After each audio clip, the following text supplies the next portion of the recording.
Welcome, anime enthusiasts, to Squad Nero, the ultimate destination for all things anime.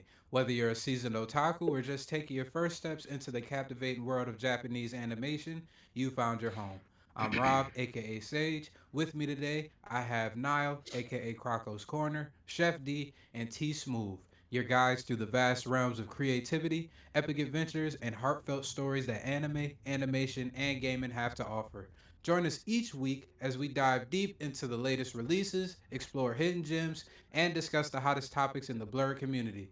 Get ready for a journey filled with laughter, tears, and the unbridled passion that makes anime a truly unique art form. Without further ado, let the anime odyssey begin.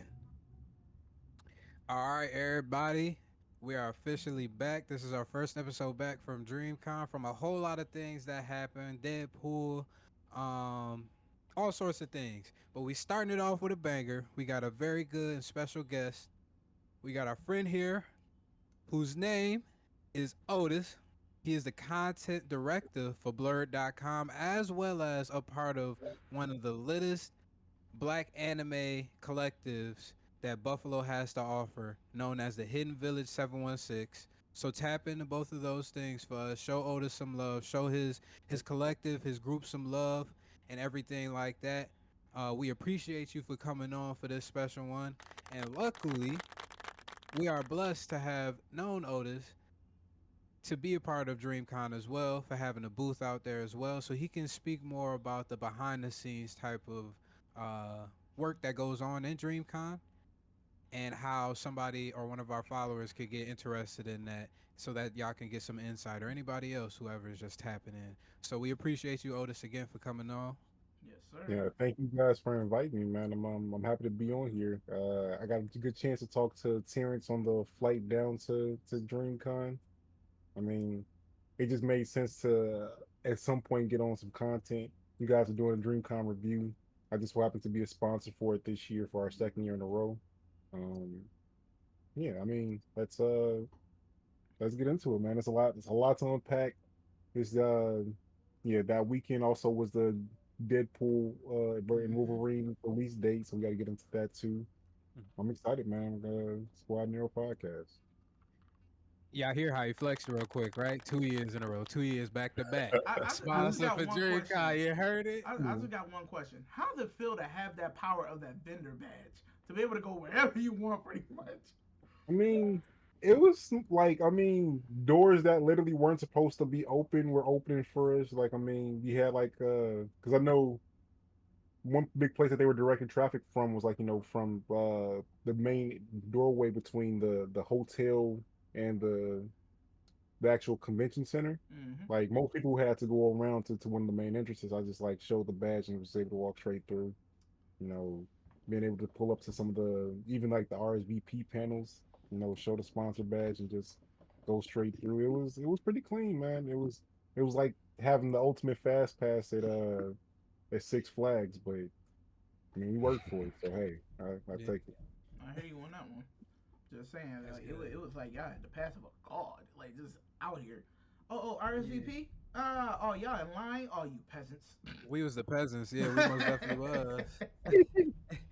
It was niggas, yo. Yeah, we got a whole lot to talk about for DreamCon, but let's talk about because I feel like that could be a nice segue or the nice second topic. Let's talk about this Deadpool of Wolverine, especially since Otis, you just watched it for the first time, so your thoughts are fresh in your mind. So let me get your thoughts on how you felt about that movie, and everybody else can chime in.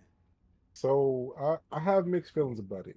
Um, as a Deadpool fan, I think this is like by far the best movie that they've put out. I think that I mean cinematically, they had some great fights in there. You probably got some of the better story development that you've seen in a Deadpool movie overall. I mean, they clearly had the budget to, go all out in certain things. I think their comedic timing was probably the most on point that they've been. Um, the cameos were there because, like, I didn't expect a couple of those that came through. I don't know if we're doing full spoilers here yet, but Go ahead, We let could it do non rain. spoiler for Uh, right now. We could Nah, do non nah. spoilers It's for the right movie now. been on for like what, 2, 3 And weeks? then it's yeah, still it's new. been a Let it It's still while. slide. Let people it that slide. haven't. Okay. Bro, spoil that joint. Just to say, you know what? Mm, Before we get started, spoiler alert, anybody that's watching now, y'all can go ahead, step away for a little bit. Give us about 15, 20 minutes, maybe a little bit more. You'll come back, or you can watch it on YouTube mm, and fast mm. forward through things. But we spoiling this thing. Go ahead, oh.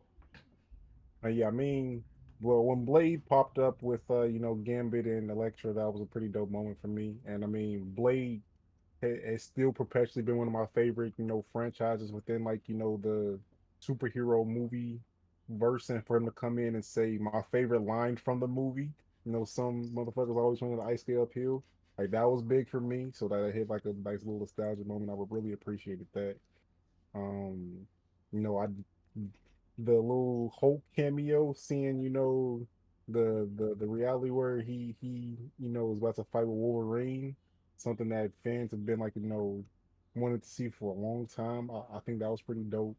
I just I think that this was a bit of a relief that Marvel needed because I mean everybody had gotten really wound up on trying to get them the top end game for a while, and I don't think that they. I mean, this is going to be hard to do in general. Like, can they do that again in general? It's really up to be seen. But yeah, as a Deadpool movie, I think that this was really high tier, and really enjoyable. As a Marvel movie, this did literally nothing to push forward the narrative of the verse of the MCU in the slightest. Like, I Gotta believe. mean, this was basically a side story, what if type where whether this part of the story continues in any way does not actually matter. Like this was just like, no, we already had the footage together, so we just gonna put this out for y'all. This isn't meaningful. That doesn't help shape the MCU going forward. This is just like, yep, we did that. Hope you enjoyed it. Give us your money. Nah, it looked like you was agreeing with that. You feel that same Oh, sentiment? We've had T, this talk. T, I've got a friend. I've got a friend. Yeah, I could like everything that Otis said is like literally exactly 100% agree with him. 100%. That's exactly the same way I feel. In terms of Deadpool was it was hands down the best Deadpool movie, and Deadpool has been a movie that's been able to perform. So that's saying a lot to me. But yeah, it didn't, and there was a lot of moments for fans to kind of have like that fan service that we when you really think about it, like what have we really gotten that from? We had X-Men 97, which was kind of like a treat for us. We've had certain things that's been like treats for us, but I feel like Deadpool was like the cherry on top for everything that has come out in that regard to give us that fan service was awesome. But absolutely Otis, the OG, Otis, big dog, Otis. Yes, that is my problem with the movie is I was expecting something that would kind of point us forward with everything that's happened. Like I'm knowing TVA is involved with this Deadpool movie, so I'm thinking, okay, well we've seen this in Loki. We're starting to see this in other things. Maybe they're gonna try to use that to bridge into what we're gonna be doing post Jonathan Majors and everything, especially. I thought that there would be something that would hint more towards that, and it really didn't feel like we got much of that. If anything, I completely agree. It felt more or less like a what if or kind of like a side story in a way, but it still was good. That's all I got. T, fight back. I'll, Oh my I'll bad. go because I know T gonna carry on. I was gonna say I definitely echo the same sentiments as y'all. Like after watching some reviews and just thinking about the movie over again, it was definitely a good Deadpool movie. Like you said, as a was just like, okay, this doesn't tie into the MCU at all. There were some cameos, like they had the Cloak of Levitation in the background at Cassandra Nova's lair. They had Thanos' throne there. They had all these different bits and pieces, but it was just like from other multiverses. So it's not like the main MCU. There was any connection there. But as far as like the plot, I thought the plot was okay. But I think everybody was really just the action from Deadpool and Wolverine. Like you got the cameo from Henry Cavill, you had the Wesley Snipes, you had the Channing Tatum, the Electra cameos. I think all of those were cool and all. I do wish that we had the Punisher make a cameo or Eric Bana's Hulk or something. I don't know. I feel like we should have got one of those cameos. But other than that, I really did enjoy the movie overall. I like the I like how they saved one gripe I have about the movie is that they saved Wolverine pulling over his mask when he was fighting all those Deadpools. That battle kind of felt meaningless. It was just like, here go a bunch of Deadpools, now fight. And I wish that maybe they could have went over his past to how those X-Men died, and then he could have put the mask on when they fought Cassandra Nova or something, like a battle that actually mattered. But other than that, I give the movie like an 8 out of 10, 8.5 out of IT fight back. Go ahead, Rob. I'm gonna go last. 10. I feel like I'm getting punched in the face. It's 3 punches already. A gut It punch. wasn't until y'all started bringing up all these points until it clicked with me, because I was like, it was cool, but it was missing something for me. And now that y'all bring these points to the forefront, I'm sitting there like, it really didn't push anything forward. I mean, I guess technically it could with the Thor scene supposedly. I guess we already know to a certain extent that this Deadpool is gonna become the main Deadpool if Ryan Reynolds decides to keep playing this Deadpool.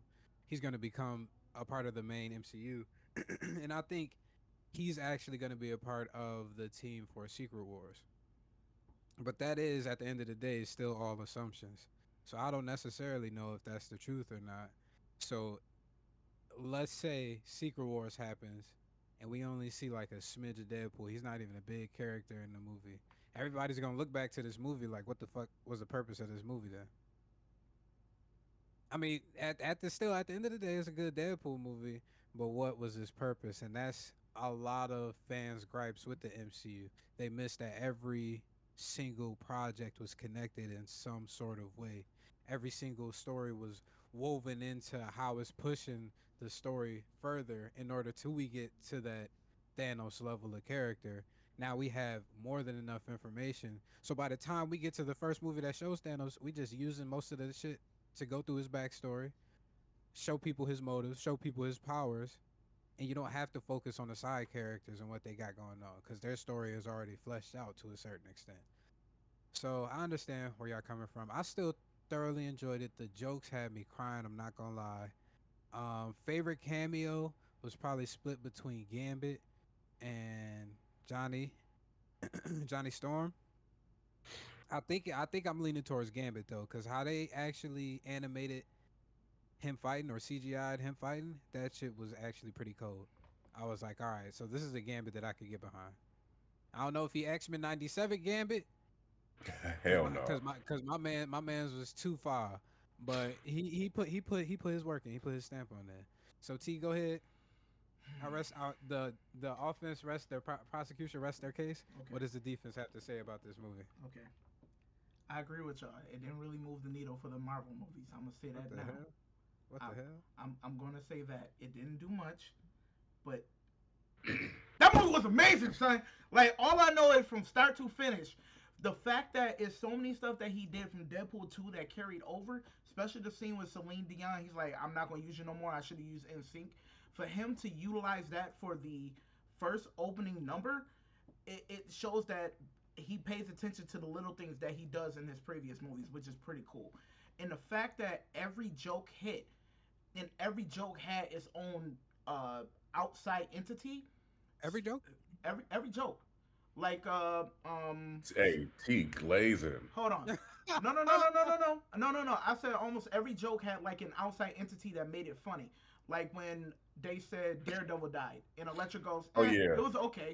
The divorce, and yeah, exactly. especially with Wesley Snipes when he said, "Oh, You like I don't like you." Yeah, you never did, and it goes back to how him and Ryan Reynolds didn't get along during the Blade movies.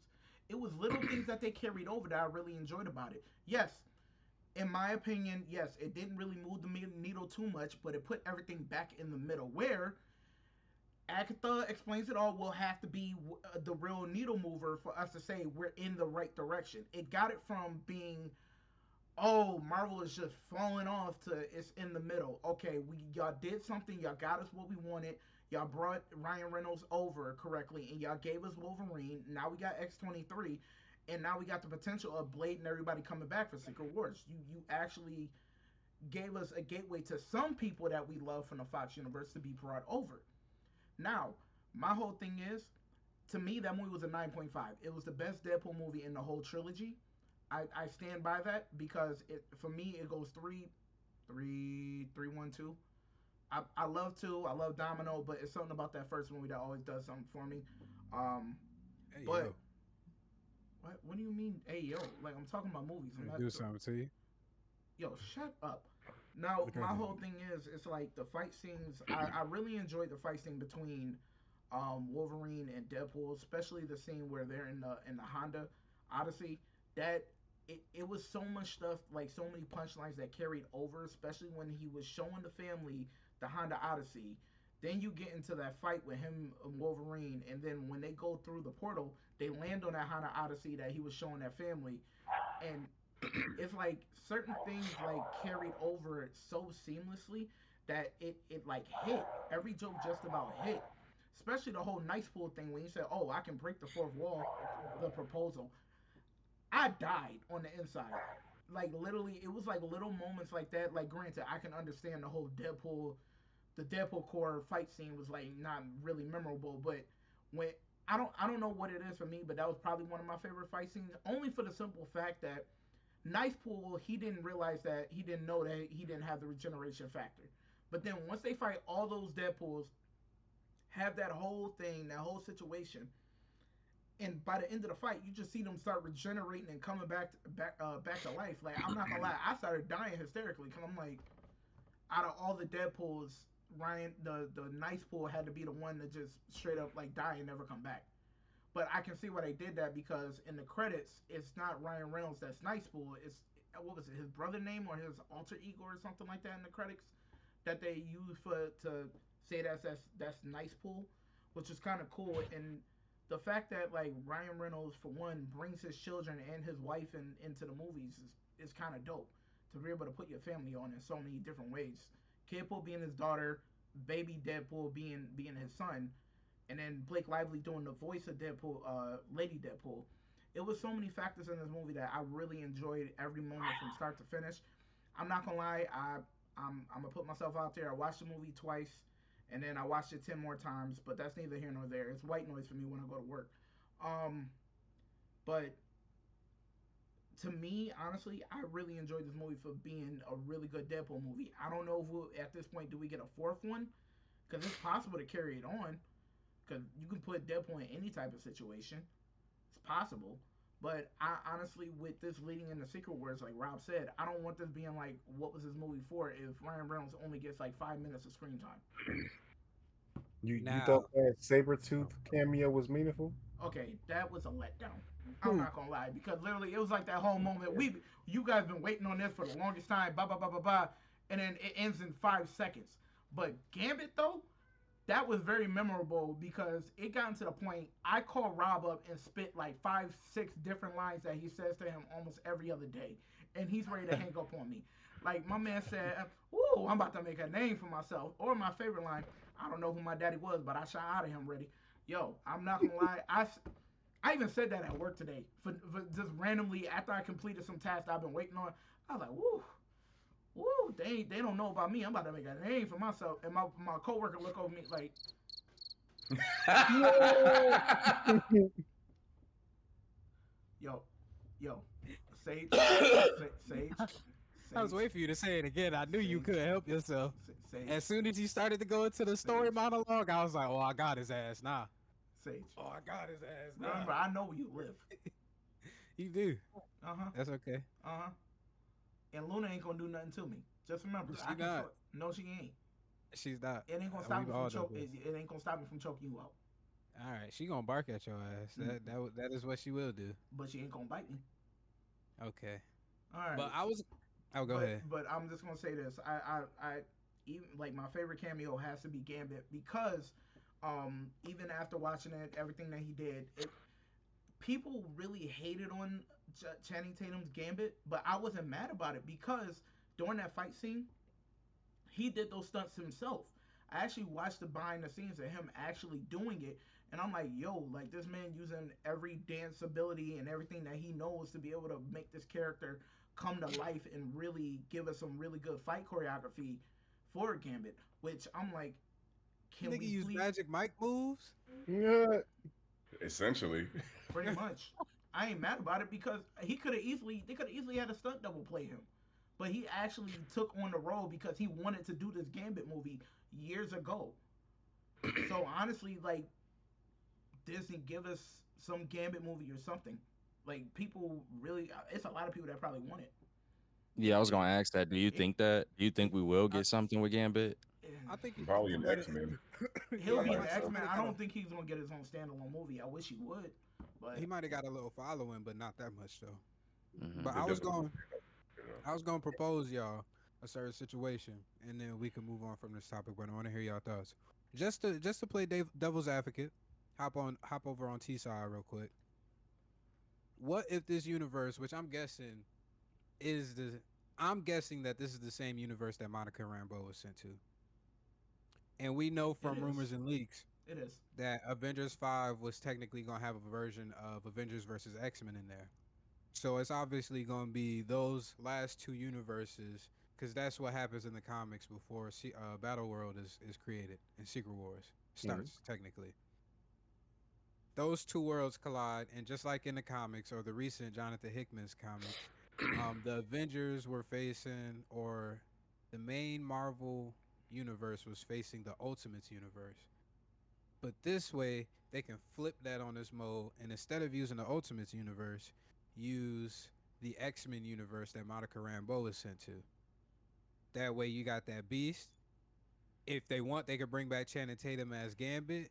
They could try and find a goddamn, what is it called, Cyclops. See who could actually play that role, and depending on how Hey, frisky Kevin. they can be, they could bring goddamn the young Charles Xavier and Magneto, or they could bring the older ones. Whichever one, they could toss it up. And then on top of that, because I was watching a movie or watching a YouTube video talking about how they could do this, and one of the stories was talking about, because we have to see Doctor Doom take out the Council of Kangs. We have to see that. We can't just have Kang introduced and have him be this big figure and the council and everything like that just for them niggas to just die off screen. So they were saying at the end of the Fantastic Four, the Council of Kangs would have captured them, and that's where we see like Doctor Doom going ape shit and just killing all the Council of Kangs. So that's what I'm thinking is gonna happen at Doomsday. I think in the post credit scene for Fantastic Four, they're gonna segue into Doom doing that or starting to do that. And in Avengers Doomsday, which is Avengers 5, it shows Doom gaining that power to the point where now he feels like he has to save the universe just like God Emperor Doom in the comic books. So, after that information, do y'all feel like would y'all feel like the movie would be still a waste if they end up intertwining all of this world, specifically Deadpool's world, which is the X-Men's world, which is, I think it was Earth 10005 or something like that. I can't remember. Hmm. Something along that lines. But which I feel like it has a little bit more weight to it if we find out that it is, and indeed. I got a question though. In Deadpool, I know they made a cameo. The James McAvoy, like the X Men First Class X Men, made a cameo when he was help, but it was just Colossus helping him. So is that the same one? I mean, because I mean, like, are we sure? Are we sure that's the universe that Beast is in with Monica Rambeau, the Deadpool universe? Oh well, Charles Xavier was technically in that. You wait, was it? Because Wait, you what talking I'm about? thinking. I was gonna say, are My you bad. talking about the Doctor Strange? Oh, I'm thinking that that's the same universe throughout this whole entire thing. I don't know. I could be wrong, but I'm pretty sure that was the same universe that Wanda and Doctor Strange went to when Doctor Strange was held captive by the Illuminati. No, that's a no, No, different. there No, was it was more a a more different. futuristic looking it Earth. was a different one. Yeah, Okay, okay. Yeah, no, because that but was the one that Doctor Doom already kind of existed in, right? Because Reed mhm, Richards was using his tech, that teleportation joint. That's the Doctor mhm. Doom tech they were Mhm. saying. So it was like that was already a, I guess, established world where they had a Doctor Doom or something. Because I mean that was Charles Xavier, but they didn't mention um, anyone else. I mean, with the whole multiverse thing, I'm kind of lost right now anyway. But I'm pretty sure they'll make. Well, my thing is like when, like Rob said, what or D Deadpool 2 when they showed the cameo of like James McAvoy and all them. So my question is this: with the timing of like where Deadpool is with the X-Men universe in that oh, what's my brain? In that Earth 1005 or 10005, are do we have time where we can get Patrick Stewart's Professor X at that point? Technically, because Days of Future Past, which is around the same timeline as Deadpool 2 or something, where, like you said, you see him close the door and they confirm I, that Beast is in that one. Are we getting two different Beasts, or like I'm a little bit confused now a little bit about that. I and I don't mean, to even be know what they're gonna do with Professor X. They killed the nigga in the movie, so wouldn't it be kind of But it, odd bringing that nigga back? honest, no, a different multiverse. We're I mean, getting but they need a Professor X that's gonna play that nigga for a while though. Ain't he like 80 something? But I'm saying that's what I'm saying. James McAvoy around that time, he's technically still he's a young Professor X. So when Deadpool 2 happens, they're still in Days Future Past like timeline with them being young. That's Yeah, what it I'm is. saying. So you don't have to do Patrick Stewart, but you can.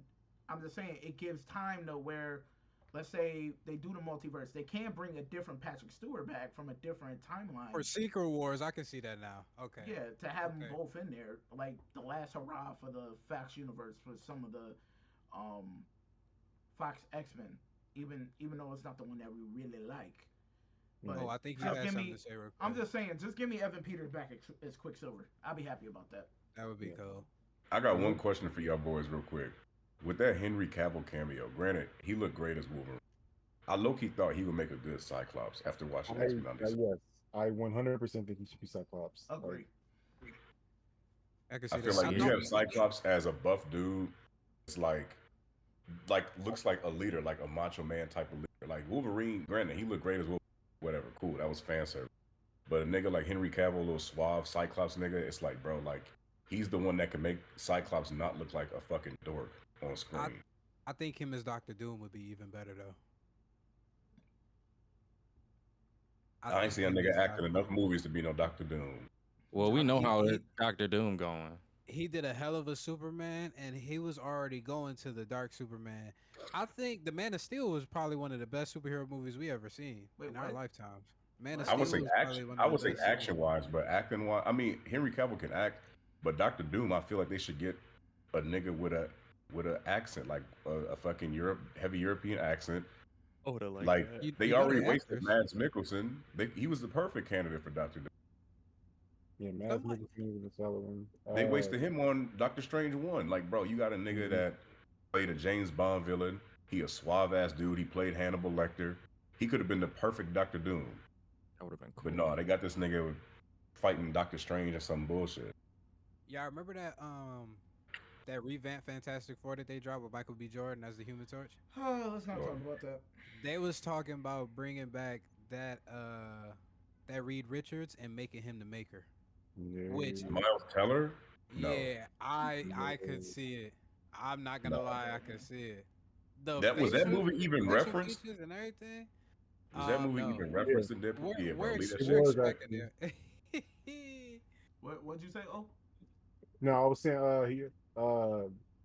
he was asking if that Fantastic Four was referenced in there. They did. He was in the end credits and like when they were showing the flashback to like all the different Human Torches. They made sure to show Johnny Storms Oh, and they did. Okay, Tony yeah. Rand. Oh, Yeah, okay. yeah. well, let me say this. That ending credit scene was probably it's in my top five. Just for them to make that recall for him to prove that he didn't just Throw him say under that the off the. bus. Oh my Okay, goodness, I'd that be was funny. I'm not crying. gonna lie. I'd be crying. And the fact that Chris Evans was like, out of all the lines in my career to learn, I made sure to memorize that. Cause that, like, for me to just be able to go off cuff and say everything under the sun, I made sure to. He said that was the one main thing that he was able to memorize from start to finish, and he was happy to do that scene. Yeah. Yeah. No, that shit was funny. That's a memorable last line. All right, Yo, one so more thing, Rob, before we move on, my bad. I mhm. feel like with the focus on Deadpool and Wolverine, I felt like Cassandra Nova wasn't as memorable. No, No, I That's agree with been my that. I biggest gripe, agree. actually. Like to basically make Cassandra Nova a throwaway, knowing what she could be in the MCU. Mhm. That I didn't love that. I See, didn't love I that. I wish they would have kept her there. Like when Wolverine said, "Oh, Charles would have went to the ends of the earth to come and find you."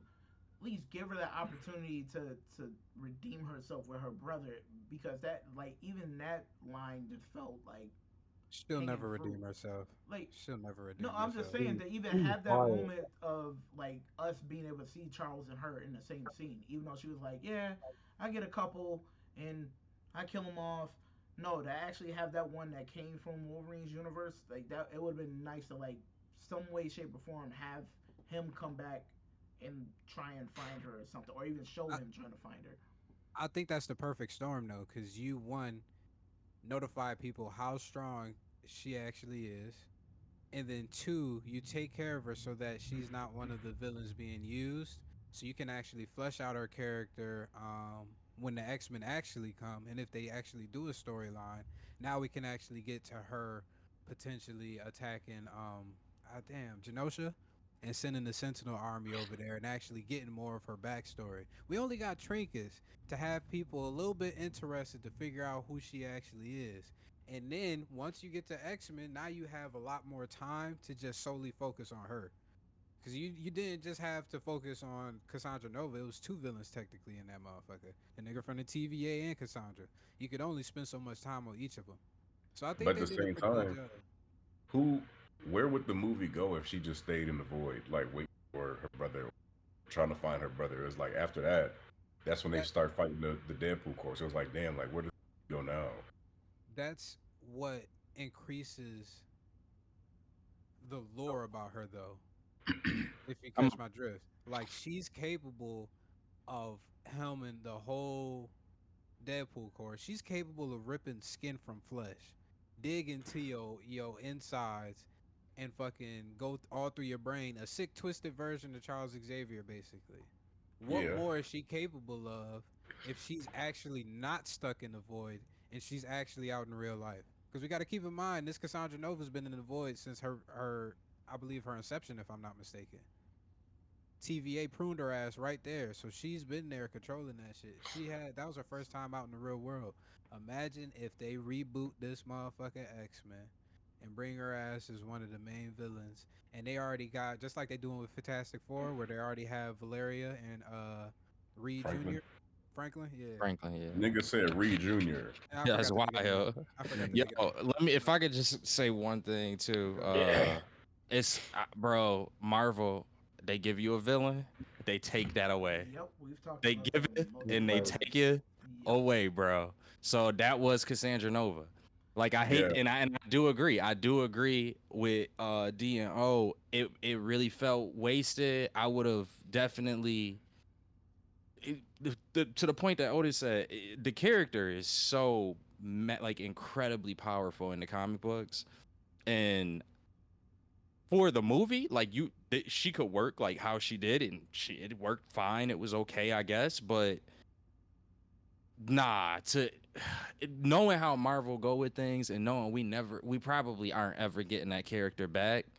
And then on top of that, it kind of stung a little bit more that like as the movie progressed, I don't know if you guys felt this way, but as the movie progressed, I felt like not only did I start to like the actress that was playing Cassandra Nova, but I thought that they were doing a relatively good job of showing how like absolutely overpowered Cassandra Nova can be.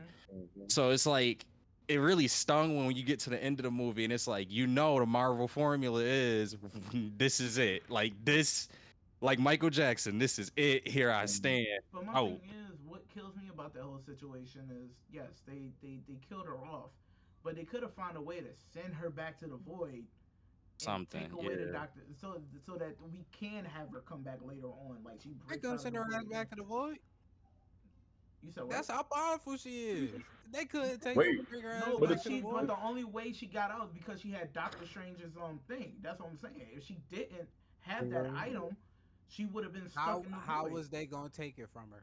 But what okay, my thing is, at the end of the day, is if they, because we all know Deadpool and Wolverine could not really kill her unless she had that Juggernaut thing on her head.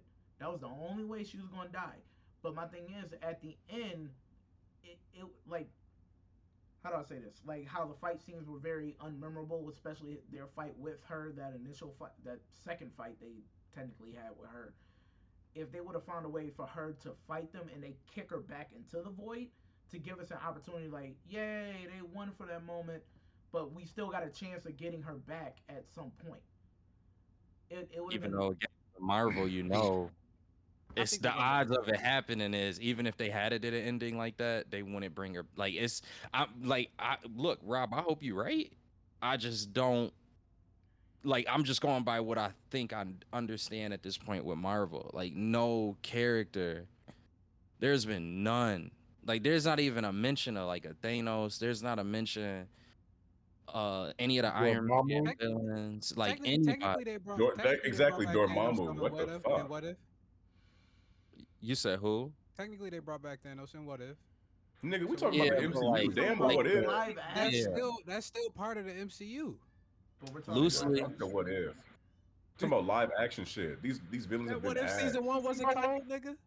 We're not saying that, but I just don't think it's Nah. gonna have that much weight on what they gonna do per se in the actual MCU. Like a lot of that stuff ends up being kind of more like fan servicey. But you are right. Like there are elements of it that do bleed into the live action movies, but it's just I don't know what it is. Maybe it's Man. context, whatever. We just don't get. We really do not get She repeat. coming back.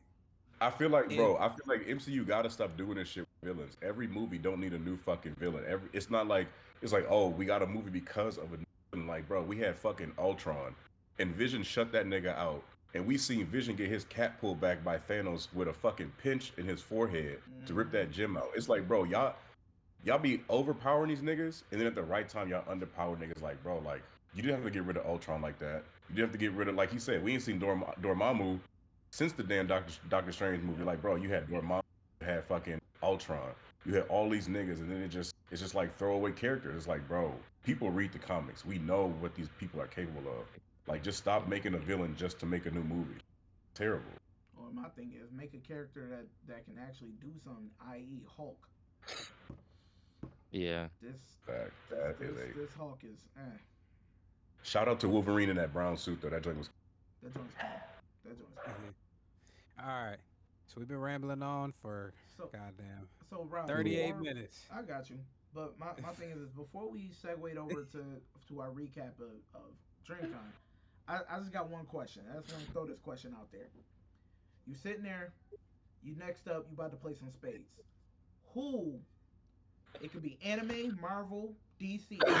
Who are you picking as your partner? Who's one person you gonna pick for you as your partner for a spades game? The Spades game oh, out of the you said MCU. anime Marvel or who? Anime, Marvel, DC, any of those avenues. Who's that one person you taking with you to that spades game? Professor X. Yo, why you gotta cheat and take my answer? I was gonna say either that or Phoenix or Jean Nigga, Grey. I was gonna say Marvel. I thought you were talking about the company. Nah, I'm saying Oh. any character from Marvel, DC, or like an anime. Oh, Gambit, nigga. What the fuck? Yeah, Me and Gambit finna get shit rocking. I'm probably gonna take like Sora from No Game No Life. Um, Ooh, I I did not mean, think about that. No, that's taking, big facts. yeah, Yeah. taking a game master into a game of strategy and chance. I feel like that just makes sense. Yeah, that's a fact. That's a He's nice a he's a answer. he's a master strategist, I'm guessing. Hmm Okay. If you haven't seen No Game No Life, I definitely recommend it. It's a short one. It's one that I'm praying gets a second season at some point. It's supposed to be Hmm. getting a second season. It's I've supposed to seen be that getting it. so many times for so many years. I won't believe it until I see it, See man. it, yeah. I take my answer back. I'm going with Blade or Luke Cage. One in there. What are we Nigga doing in in the this game of spades spades? game? What is Like, it what niggas is going up happening? to it? They gonna just kill you? Like, you just want them to kill them? That's And they niggas. They know how to play spades. I'm not gonna be like, oh yeah, give me all Cyclops to play right. spades. True. Blade or Luke I'm Cage? I'm He gonna say said 'cause this. they I niggas. got one person I'm gonna take. Kazuma Sato from Konosuba. Only one reason is because his luck for his RPG stats is through the roof. So I know I'm gonna win every daggone round and get every daggone book. For some odd reason, he's gonna get it all. So I'm straight. We getting the If bosses we every cheating, then round. I'm going with Domino. Niggas got so many That's loopholes, true. bro. That's true. Domino actually probably would be a really good person to have in Yeah. that scenario. Niggas fight luck versus luck. Yeah. Hey, the Which world is will break crazy. in that portion. We might as well add or muck it up. Add Hikari from JJK. Fuck that. Boom. Give me, Mm. Now give me Hisoka. He Make gonna put everybody a feel good. domain right in the room. Soon as the game Kingdom. starts. Give me Hisoka for a space game. Make everybody feel uncomfortable. All right. Facts. So everybody got their pick. I don't know who winning in this mind. It's just at the end of the day, niggas gonna get so pissed that nobody's winning. Everybody just gonna start fighting. So the Blade and Luke Cage, that might come in handy. I ain't gonna lie. But I do got Professor X. I might as well say fuck it, Cassandra Nova. Just in case y'all niggas wanna get crazy. That way she could feel all up in Bro, y'all you starting to skulls make me and feel everything very like that. uncomfortable. Every time she like fell through somebody's face. Yeah, it was. Oh, that joint They was great. Especially when she was like carrying a homeboy like a bowling ball through his face. Oh goodness, I felt bad Mhm. for Paradox in that moment. they did them things with them special effects. Ugh. But alright though. Alright. So we had a big convention that we just went to. One of the biggest conventions I've ever been to Bitty bum personally. bitty. DreamCon. It's been what 2 weeks since DreamCon happened. I'm just now fully recovering from everything that happened in DreamCon. Like in terms of my body being accustomed to it, niggas was up to the crack of dawn. We was. Like Yep. like We was. crazy, 5 like a.m. crazy, like. And I'm gonna just go real quick. I liked it.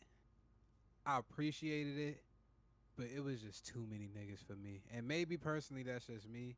I'm much more of an introverted type of dude. I'm much more closed off type of thing. So all those people in my space, like everywhere you went, if it was some music going on, there's gonna be hella niggas there.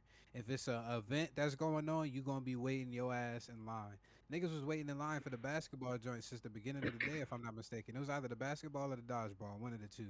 It was waiting Dodgeball. in line since the beginning that they opened up those doors for the convention center and stayed there. And that dodgeball shit ain't happen until a PM.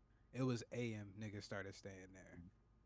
I'm like, bruh, this is just too like I would have appreciated to go to a lot more because that was the problem I had last year. I had the gold pass. I got that gold pass so I can get first dibs on certain events and everything like that. Wasn't able to make them even though I was there. So I'm like, all right, this year it's probably changed. This is much more of the same, but I kind of went with that idea that hey, it's gonna be much more of the same. There's gonna be too many people here. It's probably gonna be more people. So it's just gonna be a lot going on. So I'm just here for the vibes, just to appreciate everything that's going on. Take some videos, have fun with my friends, and I think that was pretty much. Oh, get some merchandise too, and I think that was pretty much a pretty good thing. But how y'all felt about DreamCon and y'all experience? I'll go real quick. I would say I definitely love DreamCon. Just being, I mean, I get what you're saying. It's like wait, what was it, 30,000? It was like, bruh, you had 30,000 people, no fights breaking out, no drama, no bullshit going on. Everybody there under the same roof, just trying to enjoy each other's company, enjoy the merchandise, just having fun. I that was like the best feeling because it's like, damn, I ain't got to worry about niggas fighting in line, nobody do anything crazy. So it's just that's just what I appreciate about DreamCon. You gotta worry about that COVID. That That's motherfucker a Yeah. fact. I got a little on the bug right now. loose. Man. Everybody's getting smacked around with that. I see people's status. I got COVID. I got COVID. In the back of my mind, I'm like, I'm just trying to, I'm just trying to stay healthy. Yeah. Man, I'm not gonna lie. For my first time at DreamCon, I loved every moment of it. I don't know what it is. Just be able to see all of us under one roof, enjoying each other's company under one like one universal thing that we love: anime, gaming, pop culture. Be able to dress up without no one coming into our safe space saying we're weird, we're this, we're that, and to be able to just have fun with our own people. It's like, yeah, you can go to New York Comic Con, you can go to MomoCon, but it's like BlurCon, DreamCon, to like that's us, that's our thing. And like D said, no fights breaking out. Like we're all having a good time, dancing around, just enjoying each other's company. Like I I appreciated that. Like walking in that safe space. My whole thing is it was a couple panels that I wish I could have went to more and like focused on trying to get to. I'm probably not gonna participate in a video game tournament next year if I go. So so I can actually get out there and go check out other panels and see other people and everything. And it was Why dope to not be able, to? huh? What's up? What's up? What did He he said, say? "Why not, T?" I can't. That nigga One was of them giving Tito niggas, work. he was giving T the hands. He had the controller upside down. Peep what his story was though. He said, "My brother never taught me how to play. I always asked him. He never taught me how to play. So I figured out how to play with the controller upside down.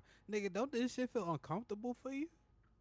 You never thought to flip this motherfucker on the opposite side? Nigga was giving T work. Well, let's just say this. That wasn't a tournament match. That was just me casually playing with somebody. Yes, I took my L's, but I did not go 0 and 2. Why? I went 1 and Why? 2. I went 1 and 2. I at least walked out with a dub in each of my tournaments I played in. At least I think I one seen a W. perfect match from that nigga though. Okay, that was a casual match. I seen a perfect match out of that I nigga don't play though. Street Fighter on a daily like I'm supposed to. I mainly play Tekken.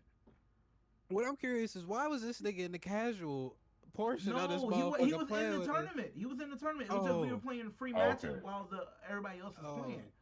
I was just okay. trying to get some Okay. matches in before. Nigga said, "Let me warm up real quick.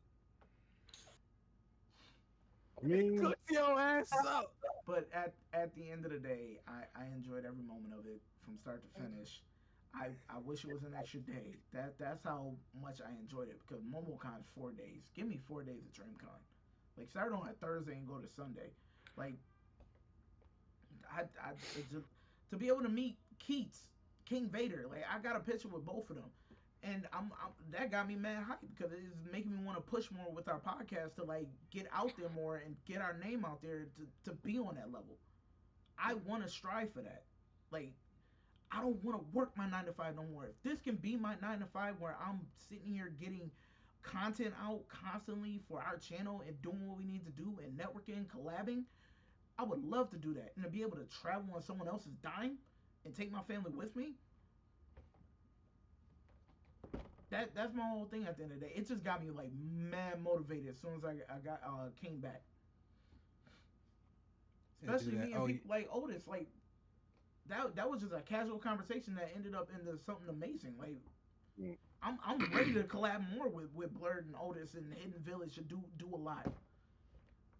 yeah, I mean, I feel like that is what DreamCon is about more so than anything. It's a creator con where content creators and merchandisers just can connect with each other to develop future endeavors, whether it be like, content pieces, whether it be merchandise, or, you know, the infinite things that can spawn from, just being a group of people with a shared interest but different skill sets in one place. I mean, I feel like it's an organic place for collaboration to just ensue. So that, I mean, that's what I enjoy most about DreamCon. I think they do a good job of providing different spaces for people to be able to interact with each other. Um, uh, Overall, I think that this is a pretty high tier con. I mean, I've been to a lot of cons in my a couple of years of being in the space, and I feel like they do pretty well of accommodating for the amount of interest that they know that certain panels are going to get, and placing those in a way that if you can't get to one major event, you can. There's always something else that is going on that you can get yourself to. I do think there's some more efficiency they can get with making sure like like their RSVP system is fair and accommodating for the people that actually went through the process of getting to that. Or I mean, maybe it's just something that they have to adjust in their understanding of, or their language, that people know that if you RSVP, you still have to be there at a decent amount of time, because I mean mhm. there's 3,000 people trying to get into 200 seats. So Yeah, Mm-hmm. A lot of that. yeah. But bottom line, I mean, I think that this con just does so many great things. So has so many ways of creating great moments, whether it be like you just walking through the vendor hall and interacting with one of your favorite content creators, or getting to see them in their element doing their panels, or getting to see somebody that, oh, this person's a gamer and they're entering this gaming tournament and they're doing well in it. Like, I mean, just creating organic moments that people can have and share together, that you really can't get in any other space. Like, I mean, yeah, there are other conventions, but it's just certain things like about a more black centric convention that you just won't like. There was like a whole moment that we caught a reel of everybody just doing line dancing. Like, they started playing the Cupid Shuffle, and then some more like you won't get that in the vendor hall of San Diego Comic Con. Not no disrespect to San Diego Comic Con, because I think they're a great convention too, but it's just like it's just certain certain developments within their environment that you just won't be able to translate over into that space. True. All True. right, now how about you? Um, yeah, I think you guys all said like really, really great things. I do echo a lot of the sentiments in regards to the biggest thing that I guess is it's like overwhelming, but a good overwhelming is the amount of interaction that you can get. As you guys stated, it's 30,000 people there. A lot of us are dressed up, so just the comments that you get from different people and the comments that you make towards different people's costumes, even like even to the point of when you're in line, like people taking time to notice each other and like really acknowledge and compliment people for the different things and the unique things that they do for their costumes. It's like a overwhelming good, like a good sense of overwhelming, like a overwhelming joy in a way. Being able to see so many different people that like look like you, that maybe came from similar backgrounds as you, being able to be in that space like that, and you being able to have the opportunity to kind of pick up on like it really is wild the level that I mean this to, like just even things that people did with their hair that you could see you doing with your hair, and Hmm. like, oh, I might try that next year, or like, oh wow, I wouldn't even think of that, or like, dang, I didn't even know like my hair could do that, or like just little things like that is just even really, it was really really impressive how much all of that can just kind of come together. To Dee's point, the fact that it's an event where we are from, you do not get that many events that are black centric that do not end in a little bit of riffraff, to say the least. Or So rumble. so Got that right. um, so it is really nice to actually be in an environment where that's not a issue. Another thing that was cool about it in Austin, and I imagine it'd be the same thing for Houston, is the amount of hubs and different things that kind of plug you in with Austin. That's just like literally right around the theater itself, and just kind of like even nerdy stuff that was around there. Like I was telling T, it was like a toy shop right around the corner from the convention, and it was really, really interesting and unique. So I think even the position that they put DreamCon in, being at the convention center, it was a really nice environment and wonderful environment for it to be in. Uh, the events were cool. It was nice seeing how many people were just engaged. Like I was with T for the karaoke part, and that was really really fun. Just seeing like different people go up on stage and just kind of do their thing, and everybody kind. It was a mesh of interest that came together in a really Yeah, sound way. that was Um, amazing. yeah, and then outside of that, for a lot of people, including our very own Sage, being able to showcase the talents that you do have as well is really, really nice. Being able to see people kind of, that might have been their first time doing that, and you could even kind of tell just by nerves and whatnot. But seeing them have the courage to be able to do this, to be in a space where they could have the courage to do it, I thought that that was really, really good. And it was really, really nice to see. It's just like a really wonderful mesh of just positivity, nerddom, and like good vibes. So it was a wonderful experience. It was like I keep going back to the word overwhelming, but that might not be the best word to use. It was Like a, shocking. Yeah, History like it was overload. like surreal. Yeah, Yeah. it was very surreal. It was a very surreal experience to have, be able to go to something like that and be a part of it. The shock of it all is like the thing that I think that caught me and Derek off guard last year. But even so, for this year, it still caught me off guard because we grew up. Probably some of us, to most of us, if not all of us, got bullied, or not bullied, but got talked about because we liked anime because we had a Naruto shirt on or a Dragon Ball Z shirt on, or anything like that. And while everybody wanted to be hood bugs, we was just in the crib watching Pokemon or something like that. And Terrence, now to no, get to the Daddy's in the point middle of now something. where anime is such a Go, mainstream mommy. component, or such a component in mainstream, as of right Go, now, mommy. Close the especially I door. believe with black people, Go, mommy. Close especially the door, or please. minorities in general, I'll be out in a I minute. think being able to go through those years to now get to this point is like the greatest gift that we could have been given, becoming fans of this genre of media type of Mm-hmm. thing. To see so many people and cultivate so many relationships organically, where y'all pointed on it a lot. It was just a lot of love in the convention center, like a lot of just truly just cool people, genuine people. Like, hey, I like your costume, bro. Let's take a picture. Hey, I like what you're doing right now. Let's take a picture. Hey, you got some content that you're trying to do right now. Let me help you. Things of that nature. It's like it's rare you see that out in the real world, especially from somebody that looks like you, because we're not always in the same environments. But I'm happy that we all generally had a good time. I appreciate it every year, and it looks looking like we might go. Don't we have a wedding that we got to go to next year in DNI? Or This when is shit the in invitation for Mexico that? in I don't July, know. Oh, in and July. We'll talk about I that. ain't, We'll talk about that off camera.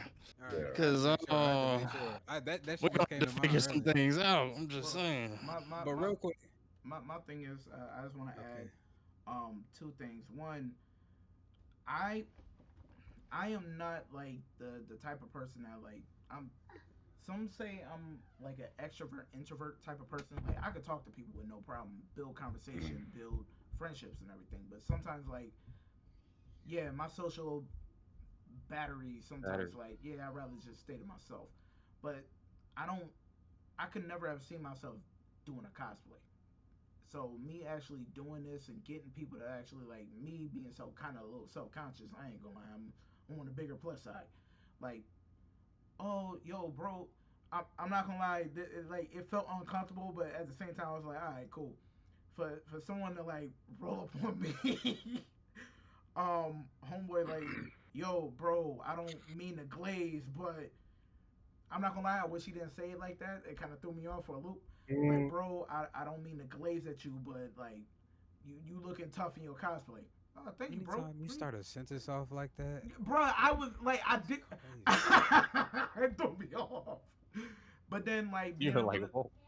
and then to take pictures with like people in my Zenitsu costume, like, I knew I wasn't like ready and like I couldn't fit most of my stuff, but still to like have people appreciate what I'm dressed as, or even me being dressed as an SU, like being able to take pictures with people, like I wasn't expecting that. And then the next day when I dressed up as Parappa the Rapper, I had random people come to me, oh, show them who the best rapper alive, and then just spitting stuff from Parappa the Rapper. I'm like, yo, that's from my era of like PlayStation One, like kicking it old school with Parappa the Rapper, not two.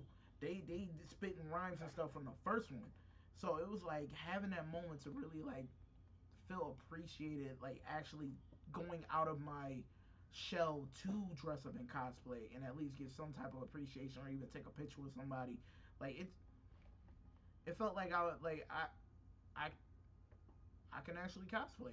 Like if I actually take my time and go hard at it and have the fun for it, I can actually put on something better than what I did this year.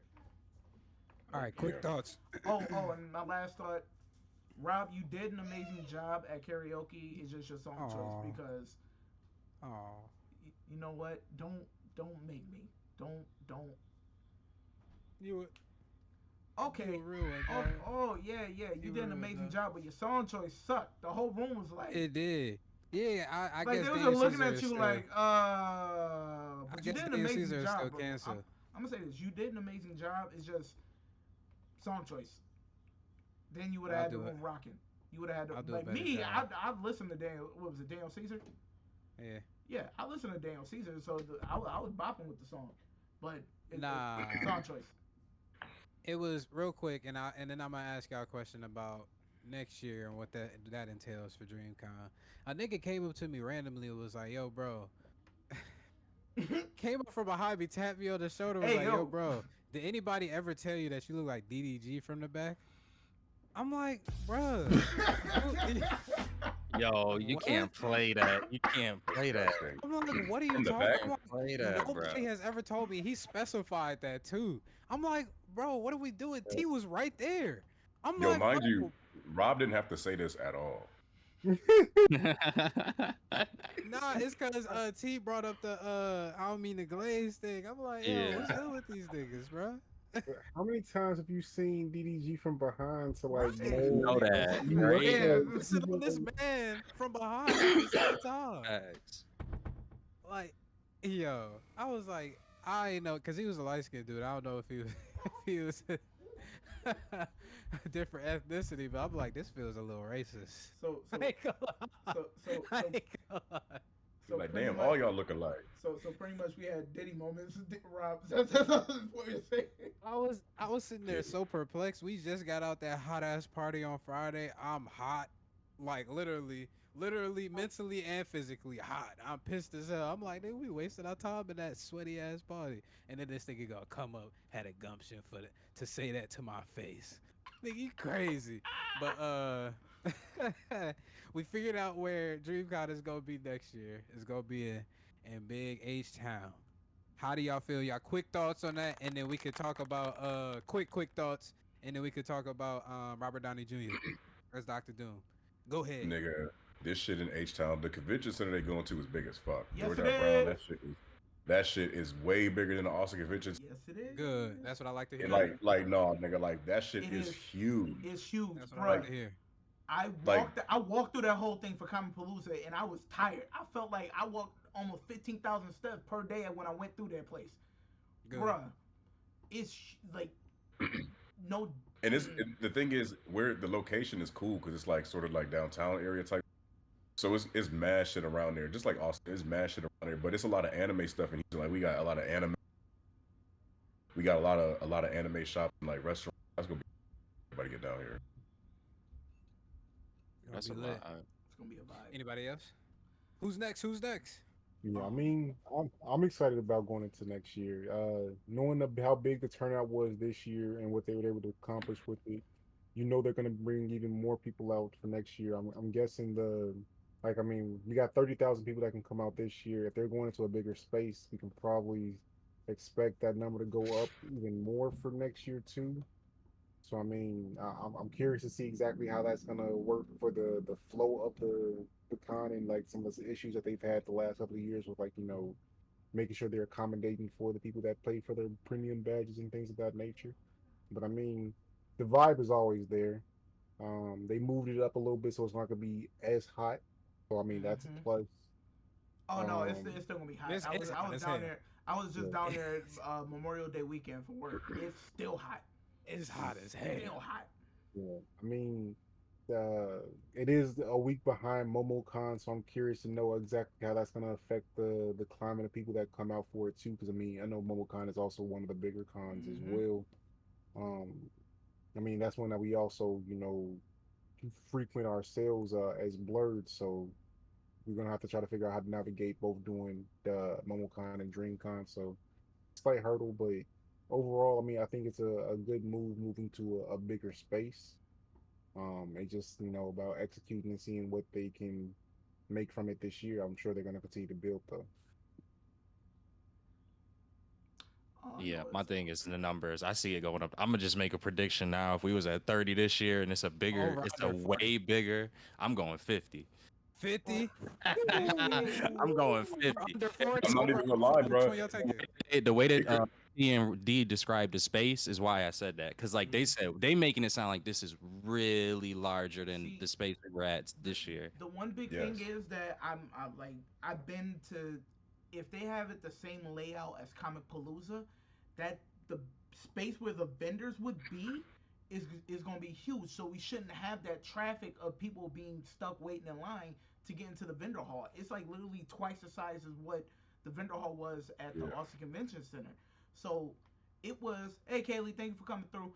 So it was big enough where they had a car show in the back portion of the vendor hall in Comic Palooza.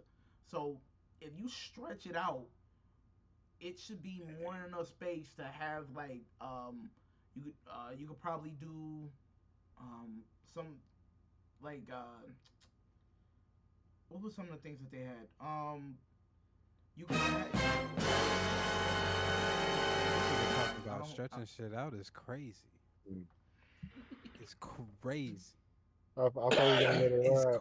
crazy. let's just say it's more than enough room to handle everything that needs to get handled, and there's so many rooms in that place that you can have many different events and stuff. That's all I got because you just ruined Yeah, we're not gonna have no issue with lines and shit next year. You Like that, should not at all. 3,000 niggas trying to get into karaoke, that shit not gonna happen next.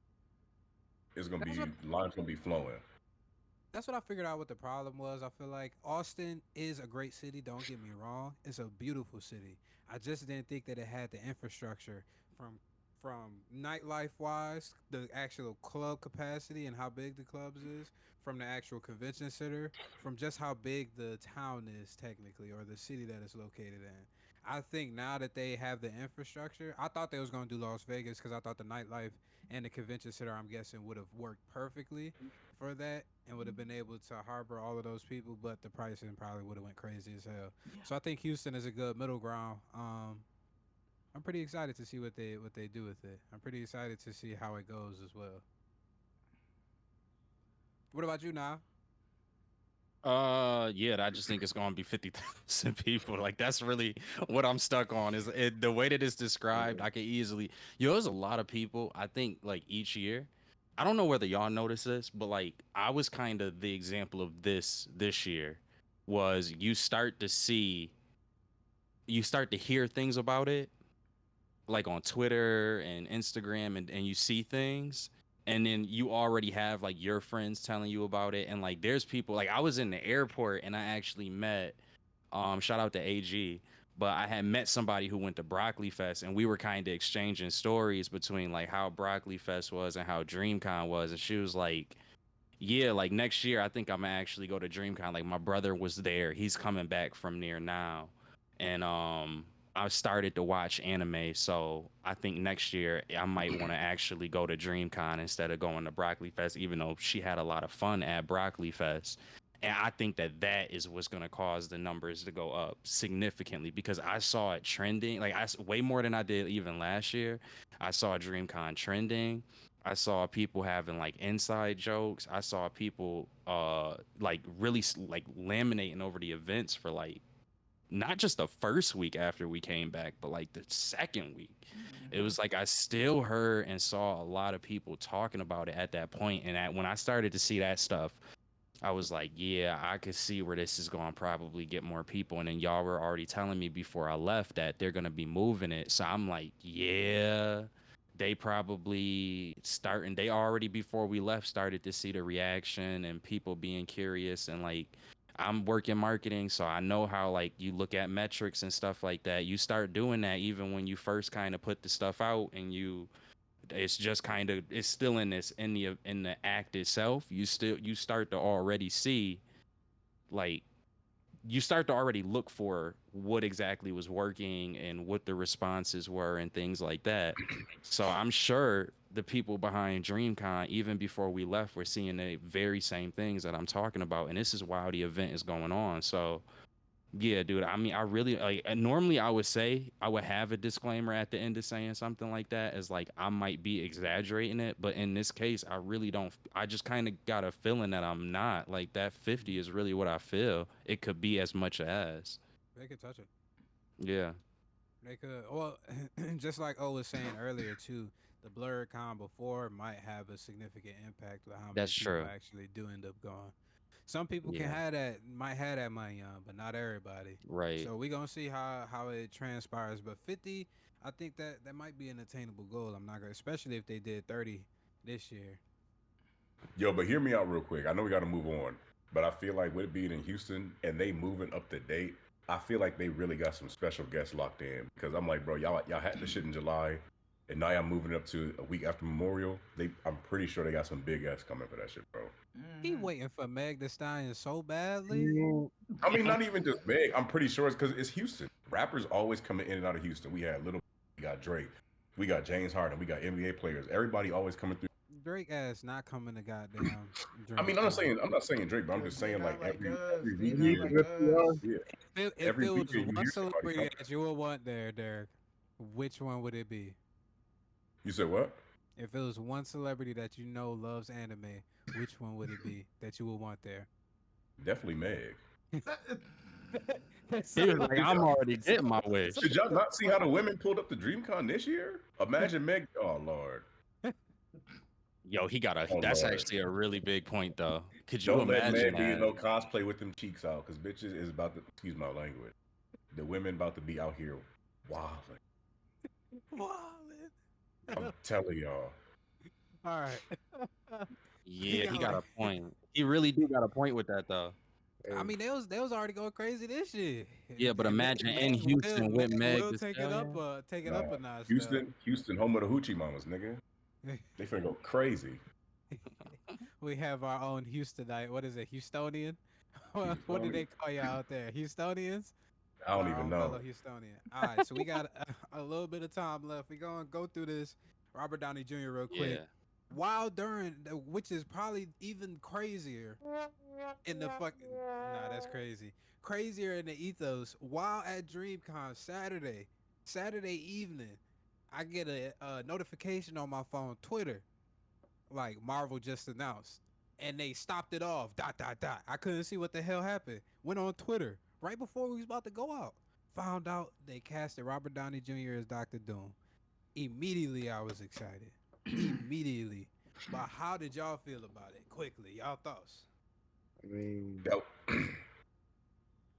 excited was not my reaction. I mean, Damn. I I think that he can do the role. Like, I don't think that he's gonna do a bad job in it.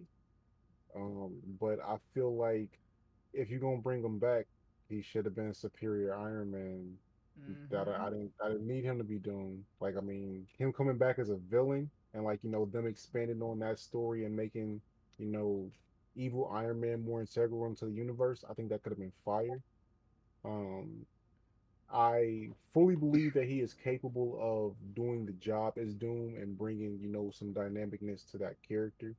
But I feel like that could have gone to somebody else, and we could have seen honestly both of them, and we could have seen Superior Iron Man interacting with Doctor Doom at some point in Secret Wars or something.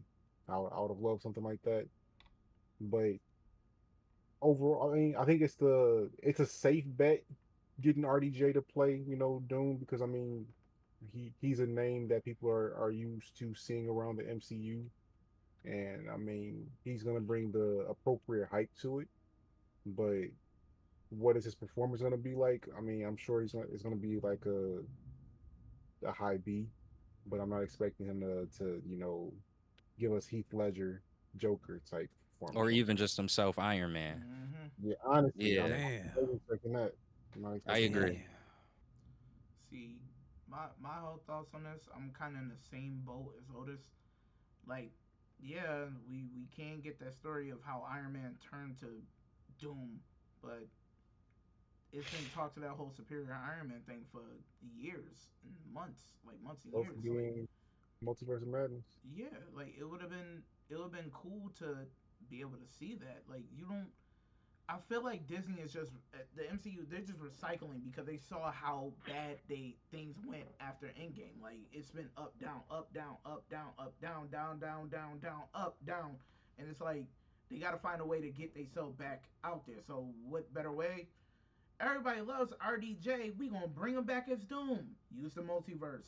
Like it's their they use the multiverse as their way of, if we fall, we should be able to pick ourselves back up by bringing somebody back that died. That's how I feel about the whole situation. Like, it's cool. I'ma still see it, but I'm not about to be like head over heels like I am for a Deadpool movie. Yo, this I definitely feel y'all in this shit, bro. This is definitely a break the glass moment because it was like, yo, our shit not doing the numbers. It was we need to bring back Robert Downey Jr. Then he was on Joe. With you being gone, they gonna go through a few lackluster movies, and they gonna bring your ass right back. And Robert Downey Jr.'s like, you think so? He's like, yeah, I know so. So I'm like, everybody already know like the quality of Marvel movies ain't been great since Robert Downey Jr. been gone. But to bring him back as Doctor Doom, I'm not saying I know. I'm just really big on for Doctor Doom. I want everything to be perfect. What like my favorite Marvel character. It's like, bro, he's supposed to be intimidating, imposing. In the comics, the nigga's like 6'4", got that big ass suit of armor. He's supposed to be like a knight. Like the way he speaks, Robert Downey Jr. can play the part, but it's like, bro, like at 5'7", my nigga, it's like I don't know how this shit really gonna look on screen. Like, and then it's just like, bro, like I don't know if they trying to do like a different storyline or have it be like people saying like when the Avengers fight him, his mask might come off. They could be like, oh shit, it's Tony. But it's like at the same time, it's like, bro, y'all really could have just got somebody else and had them build up to, you know, that fame of being Doctor Doom. Like you didn't have to get Robert Downey Jr. to play Doctor Doom. Like people love Doctor Doom already. You didn't have to get Robert Downey Jr. excited. I think it adds on to it though. Like exactly what y'all asking for. Y'all wanted that superior Iron Man, but now you technically in a certain way get that. He's gonna have the same type of bots that Iron Man would have if he was superior Iron Man. The same ones that was dragging Doctor Strange when he was captured, when he went to the other universe and everything like that by the Illuminati. He could have the same type of essence of those with the Doom bots. And now you get a Doctor Doom where, because I think there was a story where it's not actually going to be Tony Stark becoming Doctor Doom, but Victor is going to transplant his consciousness to Tony Stark's body. So it's technically Victor in Tony Stark's body, and he becomes Doom from there. There was a story in the comics that was like that. So I think that's what they're going from. Mm. And so basically, Tony Stark is just going to be RDJ is just like a shell. We get to see RDJ in that villain role that we always wanted to see him in, but now we get to see him play arguably one of Who wanted to see that nigga play a villain? Doctor Doom. Superior Iron Man is a pretty. He was an anti-hero slash villain, damn near, Nigga, wasn't he? since 2008, I ain't never heard nobody Downey Jr. fucking villain. Yes. Ain't Well, nobody ever because said that they shit. wanted to see Superior Iron Man, and that's where he's the villain. That's where he's the super dickhead. Bro, but I feel like with Doctor Doom, that should have been a whole different cast. You can't just have, oh, you know what, we finna bring this nigga that played back Iron Man. Granted, it's a universe or whatever the fuck show up at the end of Fantastic. But again, But it's like, bro. y'all got to keep in mind. All right, so the same. I'm gonna bring back the point that y'all brought at Deadpool with Cassandra Nova. If they brought back they new Doom, new casting, everything like that, only for them niggas to kill his ass at the end of Secret Wars, how would y'all niggas feel? Pissed.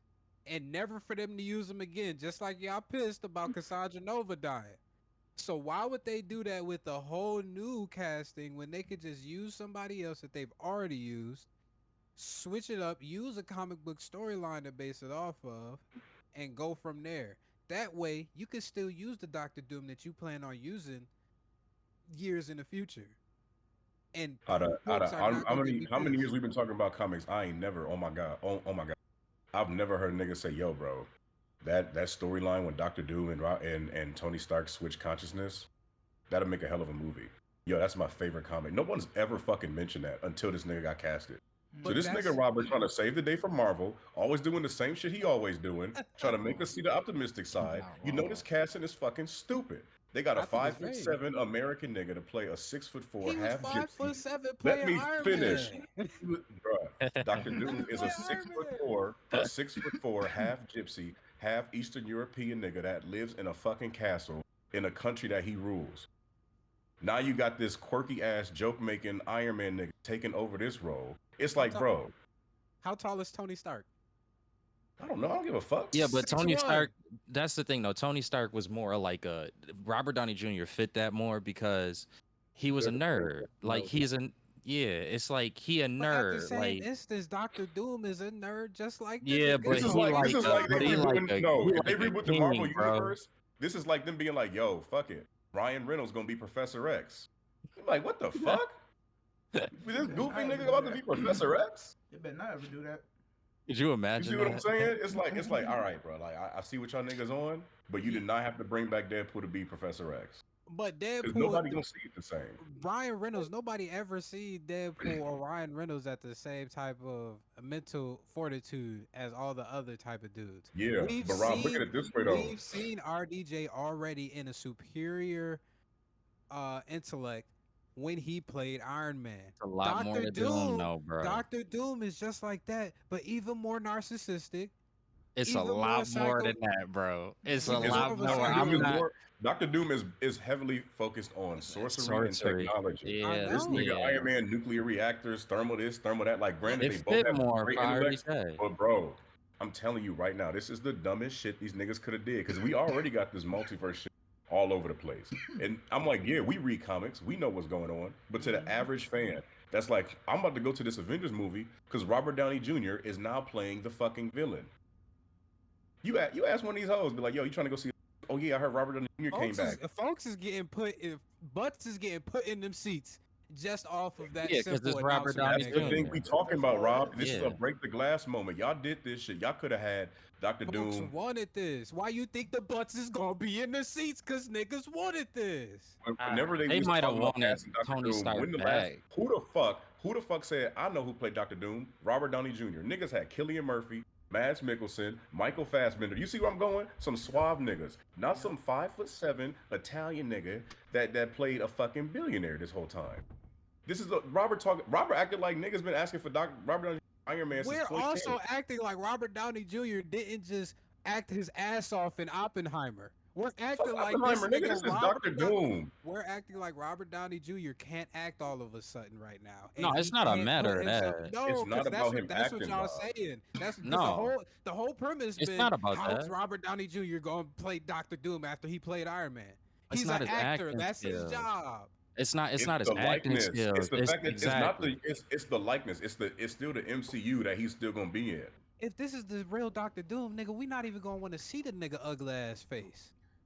So it's So then not why like not his cast likeness somebody going. else?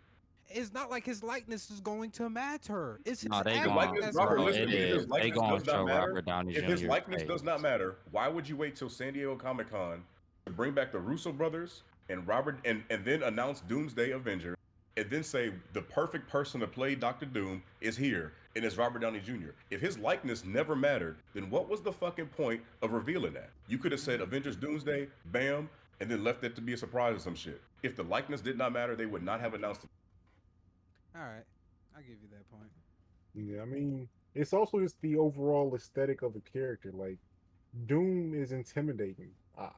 Can you make RDJ like seem menacing enough to like, oh, like he did something there? Like, I hope that they can. And again, like, it's not me doubting RDJ's ability to do that.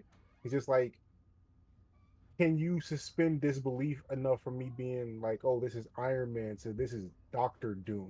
You know what I'm saying? That's what I'm curious if they can actually manage. Can they make Doom seem like his name implies Doom? Like this guy shows up and like I'm now afraid because he's gonna hit me with some crazy technology, or he's gonna set up some type of magical trap that I can't get out of. Like, can you deliver that in a way that, you know, can you basically erase the performance that you've already had as Tony Stark, which is a lot of people's favorite superhero portrayal in general, and now bring that energy to another character that's beloved in the opposite way, essentially? Like, I feel like that's a hard task to do, and trying to take it on. I mean, I respect RDJ for the attempt, but can you do it? Can you make it believable? Can you do it with conviction? And can you convince the fans of the character that you are the right person to do it? That's to be seen.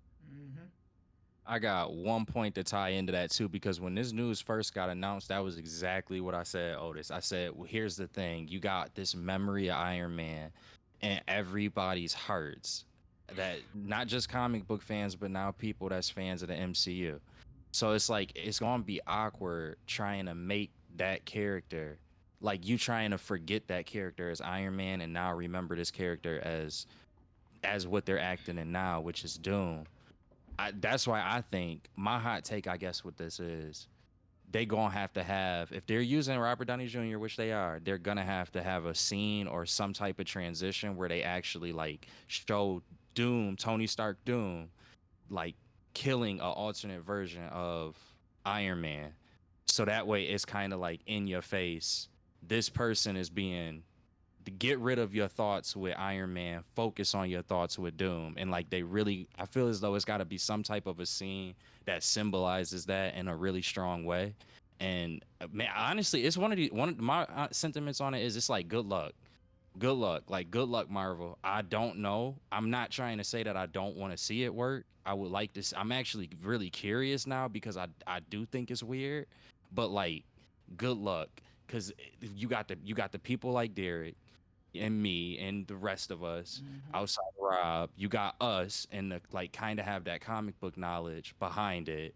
Then you got the MCU people who only know this character as Iron Man. You can bet in all of this. Plus trying to make Robert Downey Jr. look like a king, look like a menace, look like somebody who can't be stopped, somebody who won't be stopped. Pride has a ton of pride, maybe more pride than any other character you've seen in the MCU at this current point. And Robert Downey Jr., yeah, I mean, even as Iron Man, he definitely did hit on some of those points, Rob. But to the extent that like Victor Von Doom goes to with these levels, good luck. Good luck. That's all I really can say to them. Good They luck. got they got their pilot for Avengers 5. They brought back the Russo brothers, the big guns that helped them create Infinity War and Endgame, if I'm not mistaken. They did all of the Avengers movies outside of the Ultron. We could all, I feel like, arguably say that those Avengers movies were, if not sevens to eights, eights to nines, or eights to tens, depending on which one we're talking about. But I think they got the pilot with Doomsday. I think they gonna come out swinging with this man's, and like you were saying, now they gonna do some imagery and everything like that. It's gonna be cold for the simple fact of some of the Avengers now that we have will be interacting with him at some point in time. They gonna call him by Tony, and just imagine that nigga fuck around, smack the shit out that nigga. My name not Tony, my name is Victor Von Doom. Get it correct. The leader of Latveria. That shit I would hope be they do cold. and they I'm kill not it. gonna lie, that shit would send shivers down my damn spine if I That seen shit that in the sound movie corny as theater. hell. That Shut shit sound up. cold. That shit sound cold. I A lot can't of see it. superhero movies is corny. We all know what the outcome is gonna be. We all knew Thanos was Bro. gonna get cooked. But It's one just, thing I don't it's just want, how they packaged it. bro, I don't want none of that funny business with Doctor Doom. I don't want niggas making all He's them not jokes. gonna I be don't want. funny. No, I'm talking about in the movie.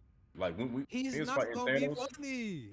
I can I finish my sentence, nigga? Damn. He's I said with Doctor Doom. I don't want them niggas cracking jokes and you know that Star Lord shit they was doing. Like, bro, like this is the one time Marvel can get on some serious. Shit. I feel like this movie should be X-rated, something, because niggas gonna have to die.